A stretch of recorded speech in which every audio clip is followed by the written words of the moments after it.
Selamat pagi, perkenalkan saya Ana Agung Ayu Kaivalia Kirti. Jadi saya akan mempresentasikan mengenai non-steroidal anti-inflammatory drug atau NSAID. NSAID atau singkatan dari non-steroid anti-inflammation drug merupakan obat anti-inflamasi yang bukan golongan steroid. Jadi ini merupakan kelompok obat yang memiliki efek analgetik, antipiretik, dan antiinflamasi. Jadi NSAID ini merupakan obat antiinflamasi. Jadi obat ini sangat berkaitan erat untuk mencegah terjadinya inflamasi pada tubuh manusia. Sehingga kita akan membahas lebih dalam tentang bagaimana terjadinya inflamasi dan bagaimana obat NSAID ini bekerja. Nah, untuk inflamasi ini tersendiri terjadi jika adanya proses pengeluaran mediator inflamasi itu sendiri. Jadi mediator inflamasi itu sendiri yang sering kita ketahui yaitu prostaglandin. Nah, bagaimana prostaglandin ini diproduksi akan dibahas pada bagian ini. Jadi untuk inflamasi itu sendiri terjadi jika ada stimulus yang masuk yang akan menyebabkan terjadi kerusakan pada membran. Karena ada kerusakan pada membran ini, ada respon tubuh di mana fosfolipid akan memproduksi asam arachidonat. Fosfolipid untuk memproduksi asam arachidonat ini akan dibantu oleh enzim, yaitu enzim fosfolipase. Jadi dengan diproduksinya asam arachidonat ini merupakan suatu cikal bakal yang akan menyebabkan diproduksinya prostaglandin. Untuk memproduksi prostaglandin, mengeluarkan mediator inflamasi prostaglandin ini, asam arachidonat ini akan dikatalis oleh suatu enzim, yaitu siklooksidinase. Jadi untuk mengeluarkan enzim atau mediator inflamasi prostaglandin ini akan ada bantuan enzim yaitu siklooksidinase. Jadi di mana obat NSAID ini bekerja? Jadi obat NSAID ini bekerja yaitu memblok enzim siklooksidinase tersebut. Dengan terbloknya enzim siklooksidinase tersebut, maka prostaglandin sebagai mediator inflamasi ini tidak akan diproduksi, sehingga inflamasi tidak akan terjadi. Nah, ini rangkuman dari mekanisme aksi dari NSAID. Jadi, dengan adanya NSAID tersebut akan memblok enzim siklooksidinase yang akan menyebabkan asam arachidonat ini tidak akan bisa memproduksi prostaglandin, sehingga tidak akan terjadinya inflamasi. Namun masalahnya sekarang prostaglandin ini tidak hanya sebagai mediator inflamasi, namun prostaglandin ini merupakan suatu proses fisiologis yang berguna juga bagi tubuh, di mana prostaglandin ini akan mensupport renal dan fungsi platelet. Selain itu juga memprotek atau menjaga dari mukosa gastrointestinal. Nah, jawaban dari masalah kita tadi itu di mana ternyata obat NSAID itu dapat menyebabkan gastrointestinal toksisitas dan renal toksisitas. Ternyata tubuh memproduksi dua jenis enzim siklooksidinase, yaitu yang pertama COX-1 dan COX-2, di mana COX-1 tersebut merupakan proses fisiologi yang terjadi pada tubuh, di mana sel enzim ini diproduksi bukan karena adanya inflamasi. Jadi ini fungsi COX-1 tersebut ternyata sebagai proses hemostasis dari tubuh. Sedangkan untuk COX-2 diproduksi di saat adanya peradangan. Jadi COX-2 ini berfungsi sebagai fasilitasi respon inflamatori. Sehingga ada perbedaan antara COX-1 dan COX-2, di mana COX-1 tersebut ini merupakan konstitutif dalam banyak jaringan. Jadi COX-1 ini akan diproduksi sebagian besar jaringan. Ini diproduksi sebagai proses untuk mengatur fisiologis. Jadi sangat penting untuk mukosa lambung, ginjal, trombosit, dan endotelium pembuluh darah. Sedangkan COX-2 ini diinduksi karena ada proses inflamasi, terutama pada situs peradangan, yaitu oleh sitokin. Jadi ini COX-2 ini disintesis untuk memediasi peradangan, nyeri, dan demam. Jadi ini memiliki ekspresi konstitutif terutama dalam central nervous system dan ginjal. Nah, bagaimana jika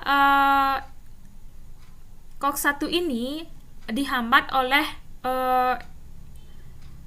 obat, yaitu NSAID. Jadi COX-1 ini pada mukosa akan memproduksi prostaglandin yang akan melindungi mukosa. Nah, jika ini dihambat akan menyebabkan peningkatan risiko terjadinya gastrointestinal ulcer.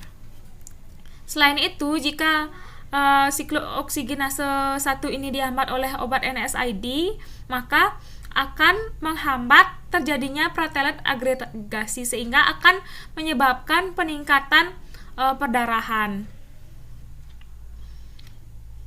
Nah, sehingga pada belakangan ini obat NSAID ini bisa dibagi menjadi dua, yaitu yang pertama NSAID non-selektif, di mana obat NSAID non-selektif ini akan menghambat siklooksinase 1 dan siklooksinase 2. Jadi ini bersifat non-selektif. Sedangkan yang kedua yaitu NSAID spesifik inhibitor, di mana dia hanya menghambat COX-2. Jadi karena COX-2-nya hanya dihambat, sehingga yang dihambat itu hanya proses inflamasinya dan tidak akan memberikan efek toksisitas pada gastrointestinal, ginjal, dan platelet agregasi.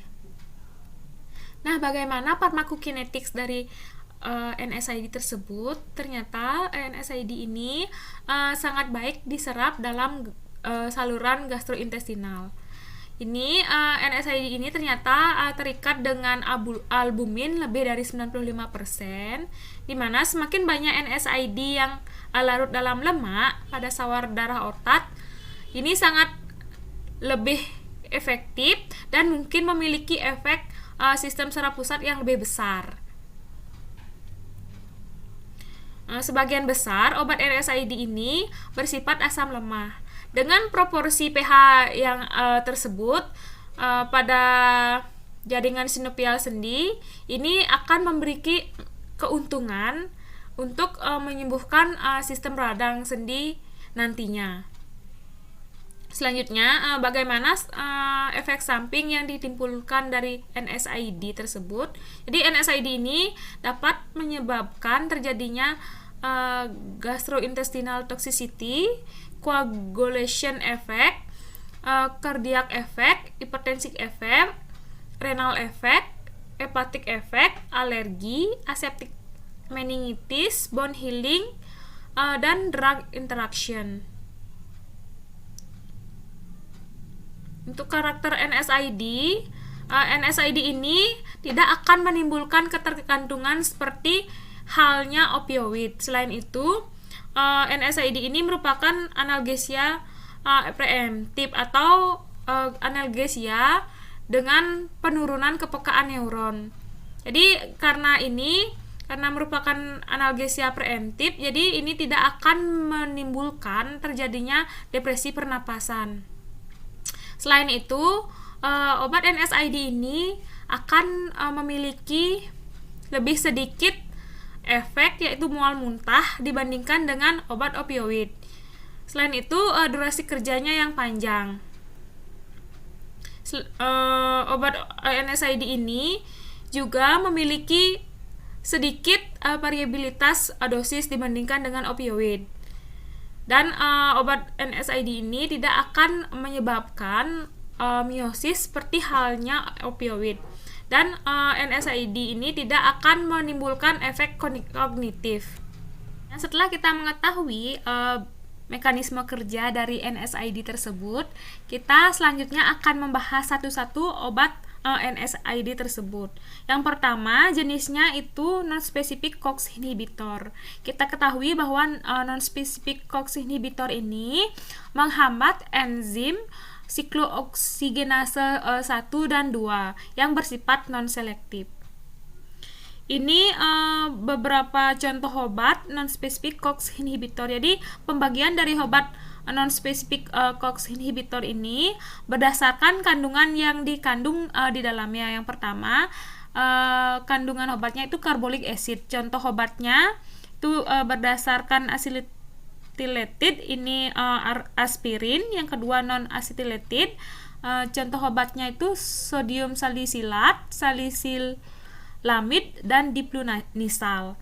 Yang kedua yaitu acetyl acid. Ini contoh obatnya indomethacin, sulinidak, dan tolmetin. Yang ketiga yaitu kandungannya propionic acid. Contoh obatnya ibuprofen, naproxen, fenoprofen, dan ketoprofen. Yang keempat, kandungannya itu enolok acid.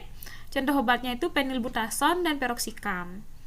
Yang kelima, itu kandungannya itu pyrrolopyrrol. Ini obatnya itu ketorolax. Kita bahas satu persatu. Yang pertama itu aspirin. Di aspirin ini mekanisme kerjanya ini menghambat siklooksigenase secara irreversibel. Jadi dia tidak bersifat selektif. Untuk durasinya lebih lama dari efek antiplateletnya. Aspirin ini memiliki efek antiinflamasi, pengurangan demam atau antipiretik, analgesi. Selain itu, dia juga memiliki efek dalam fungsi hemostatik, di mana ini akan menurunkan sitoproteksi dari saluran GI tract dan penurunan autoregulasi fungsi ginjal. Di mana farmakokinetik dari aspirin ini cepat diserap dalam usus kecil yang dipengaruhi oleh laju disolasi tap dan waktu pengosongan lambung. Selain itu, aspirin ini karena ada alkalinisasi dari urin akan meningkatkan ekskresi dari aspirin tersebut. Untuk penyerapannya lebih cepat dan mencapai konsentrasi plasma lebih tinggi dan lebih menyebabkan lebih sedikit iritasi dari GI tract. Untuk clearance-nya, aspirin ini diabsorpsi lebih cepat pada hati, dan untuk metabolismenya terkonjugasi dengan glisin asid dan asam salirisurat. Selain itu, konsentrasi plasma meningkat dengan adanya disfungsi ginjal. Untuk waktu paruh dari aspirin tersebut, aspirin memiliki waktu paruh 15-20 menit, sedangkan untuk asam salisilat memiliki waktu paruh 2-3 jam. Ini untuk dosis yang digunakan dari aspirin tersebut. Nah, untuk mengobati platelet agregasi diberikan dosis kurang dari 300 mg per hari. Untuk obat analgetik dan antipiretik diberikan dosis 300-2400 mg per hari. Dan untuk obat antiinflamasi diberikan dosis 2400-4000 mg per hari.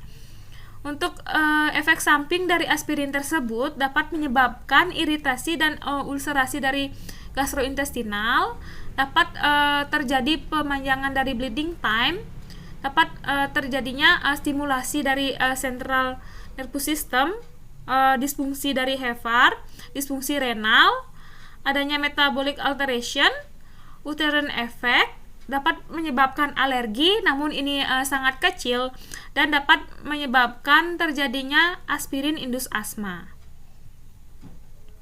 Nah, obat selanjutnya itu acetaminophen, di mana ini sangat banyak digunakan sebagai obat analgesik dan antipiretik. Ini obatnya bebas bisa diproduksi secara bebas resep dan dengan resep. Jadi ini memiliki efek antiinflamasi yang lebih sedikit dari yang lainnya karena obat acetaminophen ini hanya menghambat prostaglandin perifer sederhana. Jadi obat ini hanya bersifat analgesik dan antipiretik. Untuk dosisnya yang diberikan yaitu oral 325 sampai 650 mg setiap 4 hingga 6 jam. Obat acetaminophen ini tidak akan menyebabkan iritasi lambung dan tidak akan menyebabkan terjadinya agregasi platelet. Nah, untuk farmakokinetik dari acetaminophen ini akan diabsorpsi secara komplit setelah diberikan oral dan tidak memiliki binding protein yang signifikan. Selain itu, dia akan berkonversi dengan secara konjugasi dan hidroksilasi pada hati dan pada saat metabolisme yang tidak aktif. Untuk efek samping dari obat acetaminophen ini akan menyebabkan terjadinya nefropati. Selain itu, dapat menyebabkan terjadinya nekrosis pada hefar. Nah, selanjutnya saya akan membahas obat propionic acid. Jadi contoh obat propionic acid itu adalah ibuprofen, naproxen, dan diclofenac, di mana efek yang ditimbulkan dari obat ini yaitu sebagai analgetik, antipiretik, dan antiinflamasinya yang menonjol. Jadi untuk farmakokinetiknya, untuk ibuprofen ini dapat menghilangkan konjugat hidroksil dan atau karboksil. Untuk naproxen ini dealkilasinya oleh sitrokrom P450.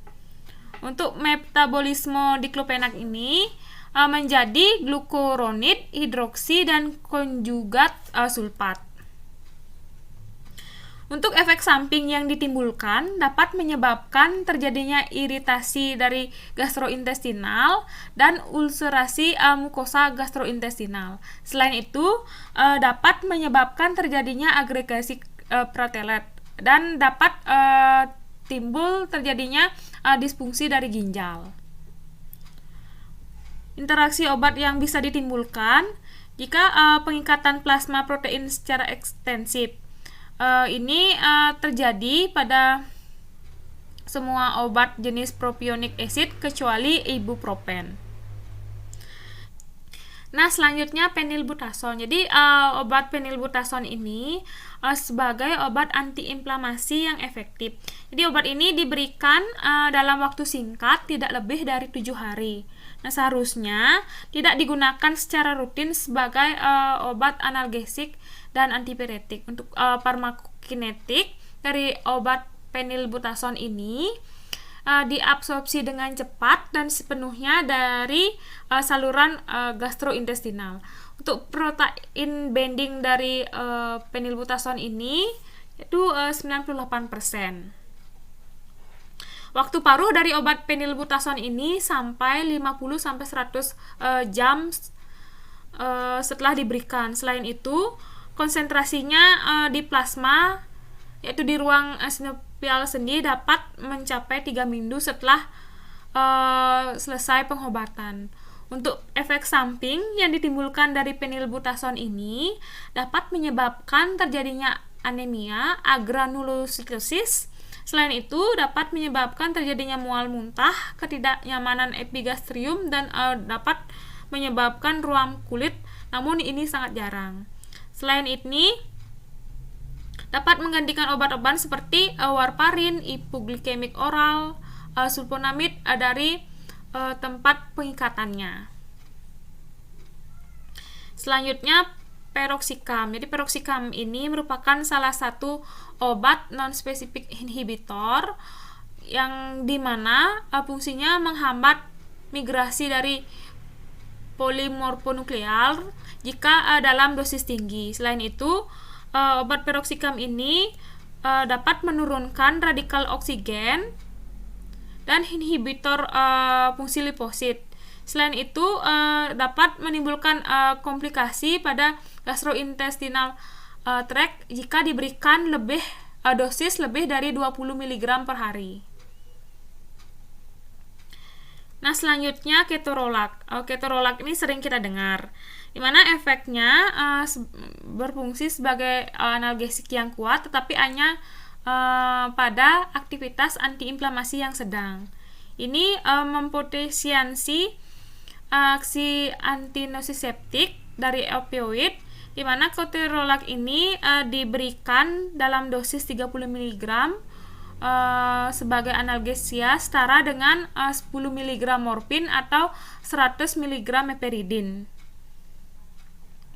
Untuk farmakokinetiknya, ini konsentrasi plasmanya maksimum 45 hingga 60 menit. Eliminasi waktu paruhnya yaitu sekitar 5 jam. Untuk protein bindingnya melebihi 99% di metabolisme terutama oleh konjugasi asam glukonat.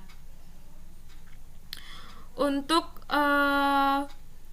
efek samping yang ditimbulkan dari ketorolak itu sendiri dapat menimbulkan perpanjangan dari bleeding time, bronkospasme yang mengancam jiwa pada pasien dengan polip hidung, asma, dan sensitivitas aspirin.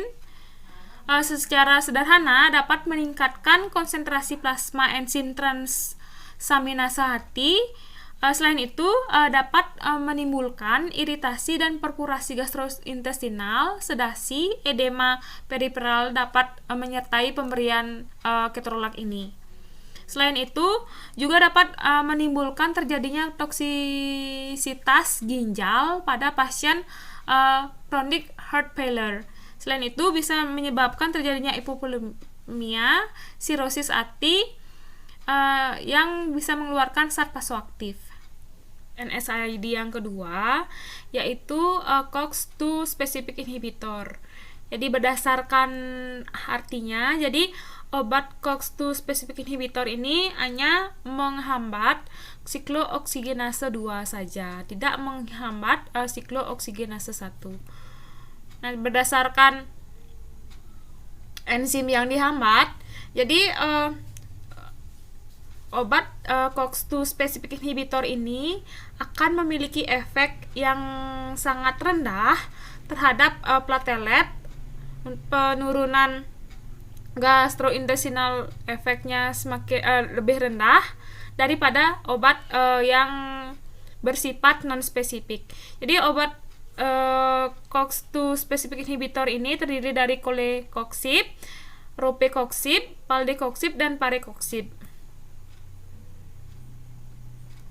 Obat COX-2 specific inhibitor ini memiliki fungsi analgetik, yaitu untuk nyeri seperti nyeri osteoartritis, rheumatoid arthritis, gout akut, dan dysmenorrhea. Selain itu, ini obat NSAID ini dapat meredakan nyeri muskuloskeletal, nyeri pasca operasi akut, dan nyeri gigi.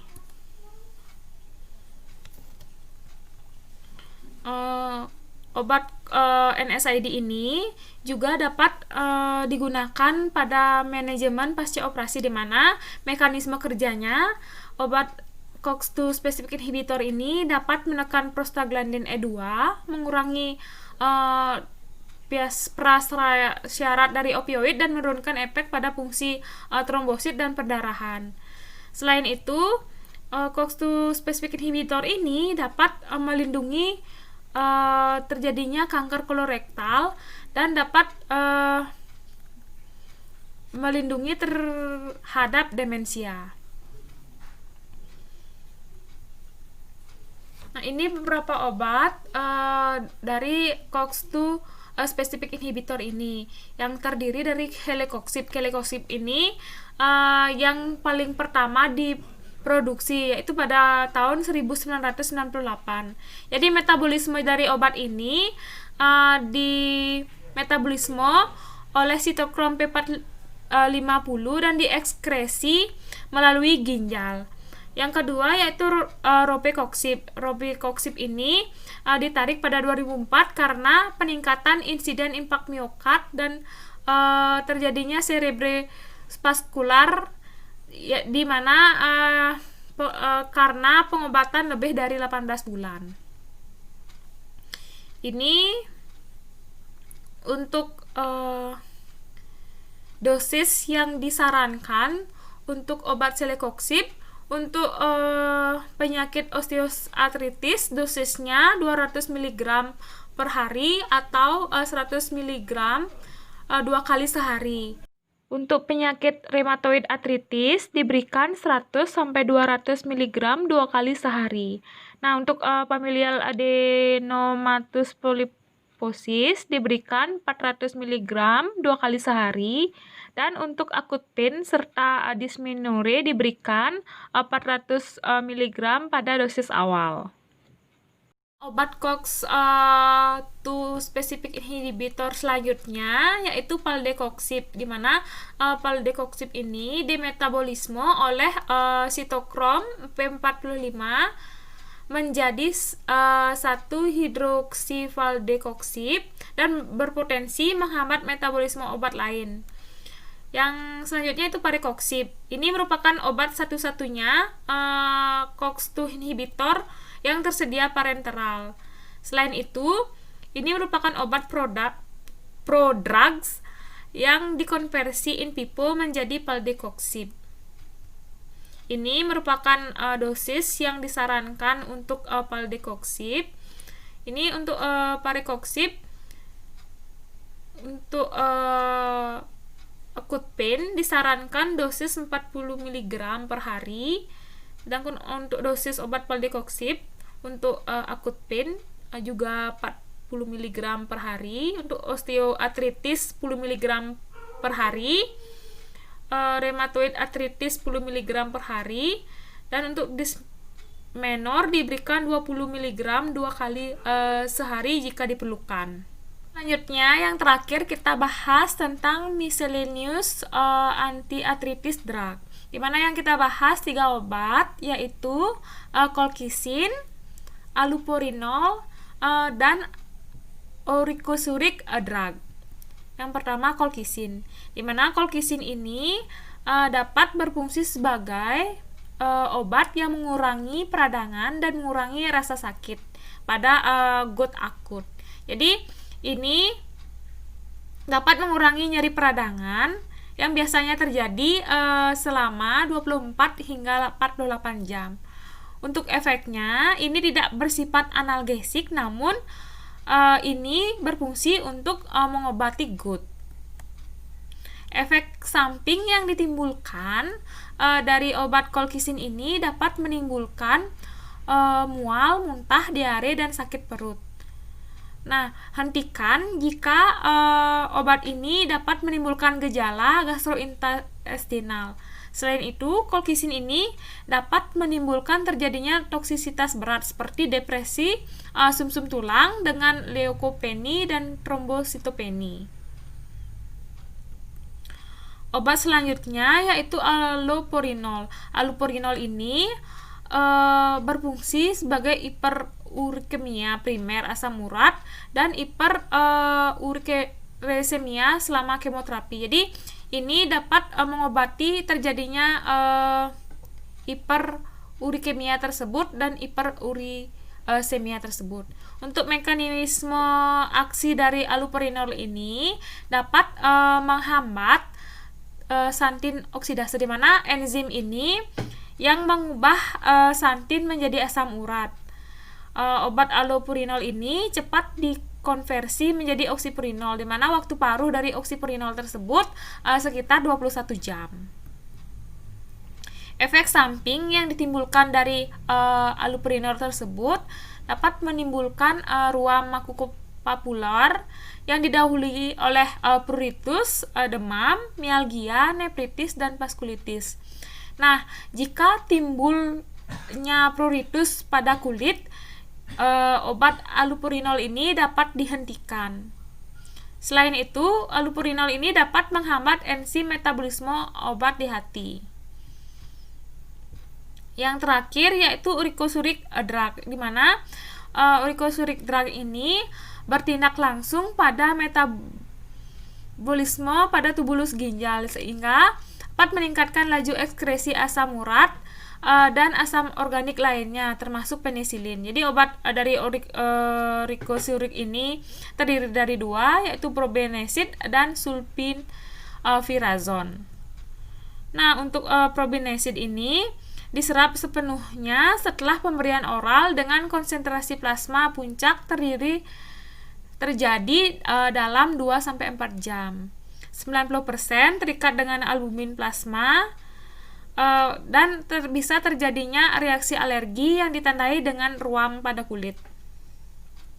Untuk sulfenvirazon tersendiri, ini merupakan obat organik dari penilbutason dan memiliki efek inhibitor ampuh reabsorpsi tubulus ginjal dari asam urat. Untuk efek samping yang bisa ditimbulkan dari sulfenvirazon ini dapat menimbulkan terjadinya iritasi pada gastrointestinal dan dapat menimbulkan reaksi alergi seperti ruam dan demam, dan dapat menimbulkan atau menghambat fungsi dari trombosit. Nah, sekian presentasi yang bisa saya sampaikan tentang NSAID tadi. Terima kasih.